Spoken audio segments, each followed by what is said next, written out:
네, 2016년 8월 16일 화요일 시황방송을 시작하겠습니다. 오늘 코스피는 0.13% 하락한 2047포인트로 마감이 됐는데요.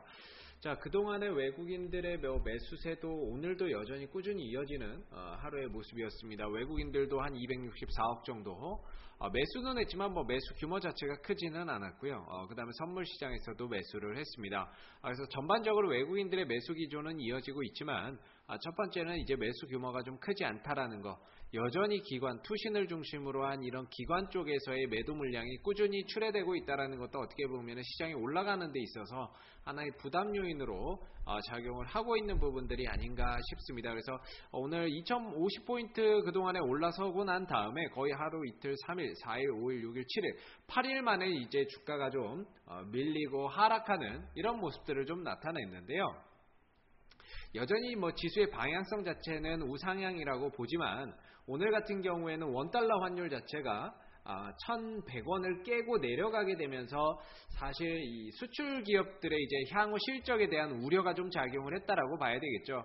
기본적으로 우리나라의 환율은 1,150원 정도가 가장 좀 적당하다라고 이야기가 나오는데, 근데 지금 이게 1,100원대도 깨고 내려가게 되면서 심리적인 마지노선을 좀 깼죠.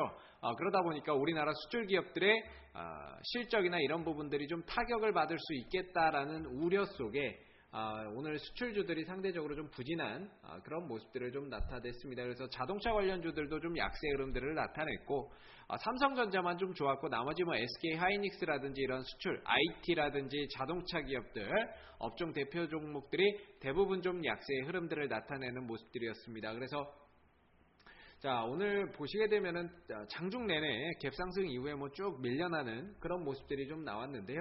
어느 정도 이제 환율이 너무 많이 떨어지는 것도 별로 좋지 않습니다. 적어도 한 1,100원대는 좀 지켜내면서 수성을 하면서 조금 더 움직임이 나타나줘야 그나마 이제 증시에도 좀 긍정적인 역할을 작용을 할 수가 있고, 그런 속에서 기업들의 또 실적도 좀 좋아지고 하다 보면은 이제 시장이 좀 더 강하게 갈 수 있는데, 너무 환율이 단기간에 급속도로 떨어지는 것도 별로 좋은 모습들은 아니거든요. 그래서 1,100원대가 좀 깨지고 내려가게 되면서 아무래도 이런 환율 하락에 따른 기업 실적에 대한 우려, 이런 부분들이 좀 작용을 하지 않았나라는 생각이 듭니다. 그래서 어느 정도 다시 1,100원대 이상으로만 살짝 올라가서 그 구간에서만 좀 안착에 성공을 한다라고 한다면 이후의 흐름에서 추가적인 상승의 모멘텀이나 이런 것들을 안고 좀 더 올라올 수 있을 것 같은데요. 지금 같은 경우에는 이런 수출주들의 부진으로 인해서 오늘은 좀 약세 흐름들을 나타내는 모습이었는데, 어느 정도 환율만 다시 회복을 해주면은 조금 더 다시 2050포인트 위로 안착을 해서 추가적인 상승의 가능성도 노려봄직한 그런 포인트라고 볼 수가 있을 것 같습니다. 그래서 지금 8거래일 만에 조금 조정의 흐름들을 나타냈는데, 이건 쉬어가는 모습이었다라고 보시면 될 것 같고요.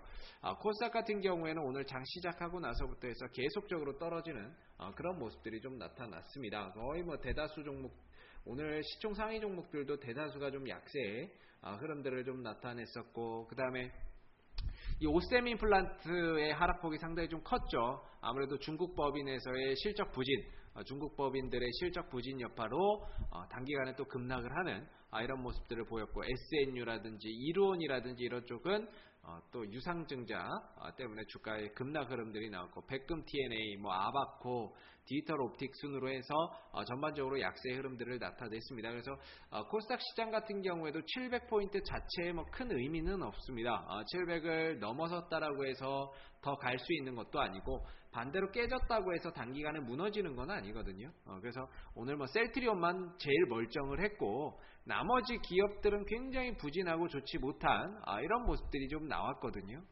그래서 오늘은 셀트리온만 좋았고, 나머지 업종, 시총 상위 종목들 가운데서도 셀트리온 제외하고 메디톡스 제외하고는 거의 대다수가 약세 흐름들을 좀 나타냈다라고 봐야 되겠죠. 그래서 시장이 굉장히 좀 셀트리온까지 무너졌다면 1% 이상 떨어졌을 겁니다. 근데 셀트리온이나 그나마 좀 버텼으니까, 또는 메디톡스나 이런 것들이 좀 올라갔으니까 그나마 좀 버텨냈는데요. 아마 이렇게 되면 추가적인 하락이나 이런 것들 조금 더 쉬어가는 모습들이 좀 많이 나오겠죠. 다만 이런 흐름 속에서의 개별주들의 움직임, 개별 종목들의 탄력, 이런 것들은 꾸준히 나와줄 수 있기 때문에 시장 700포인트 자체에 너무 신경 쓰지 마시고요. 오히려 이런 떨어지는 하락, 조정, 이런 것들이 분명히 또 기회의 요인으로 작용을 할 수가 있을 겁니다. 기회의 흐름들로 좀 봐야 되기 때문에 오히려 지금 떨어지고 무너지는 종목 가운데서도 또는 조정 나온 종목 중에서도 회사의 흐름, 회사의 가치나 실적이나 이런 것들이 좋은 기업들이 있고 또 저점에서 어느 정도의 바닥권을 형성한 종목이라고 한다면 이런 종목들은 오히려 시장이 좀 안정화되고 반등이나 이런 것들이 좀 나오게 되면 충분히 다시 들어줄 수 있기 때문에 오히려 이런 하락을 기회로 역이용을 해야 되지 않을까 싶습니다. 그래서 오스타임 임플란트도 오늘 뭐 거의 급락하다시피 나왔고 이런 것들이 어느 정도 이제 많이 무너졌으니까 반등 정도는 나오겠죠. 그런 것들은 반등 정도 나올 거고 급락이 나왔기 때문에 급반등이 어느 정도는 나와줄 수 있을 거고 오늘 뭐 전기차 관련주들도 거의 다 무너졌고요. PNT라든지 이런 종목들도 거의 무너졌고 우리산업, 홀딩스 이런 전기차 관련주들이 다 무너지는 모습이었습니다. 무너졌고 OLED 관련주들도 무너졌고 SNU라든지 뭐 아바코라든지 비아트론이라든지 이런 종목들 대다수가 좀 흔들리는 모습들이었는데 이제는 조금 주의를 해야 되지 않나. 이게 이제 쌍봉을 찍고 무너졌을 때는 여기까지 내려올 수 있거든요. 그렇기 때문에 이런 것들이 좀 쉬어가고 더 조정을 받는다라고 한다면은 결국에는 조금 더 밀려날 수가 있겠죠. 그래서 지금은 이 종목을 당장에 잡아낼 수는 없지만 전체적으로 쉬어가고 조정받고 눌러주는 타이밍에서 쉬어가는 종목들을 저점 매수하고 조금 기다리고 공략을 해보고 하는 그런 전략들이 필요할 것 같습니다. 오히려 이거를 조정을 기회로 생각을 하시고 조정이 단기간에 끝나지는 않겠지만 조금 더 내려오고 바닥을 다진다면 그런 종목들을 또 밑에서 선침해서 끌고 가는 투자 전략으로 대응을 한번 해보시기 바라겠습니다. 자, 오늘 2016년 8월 16일 화요일 시황방송은 여기서 마무리를 하도록 하고요. 저는 내일 시황방송에서 다시 찾아뵙도록 하겠습니다. 수고 많으셨습니다.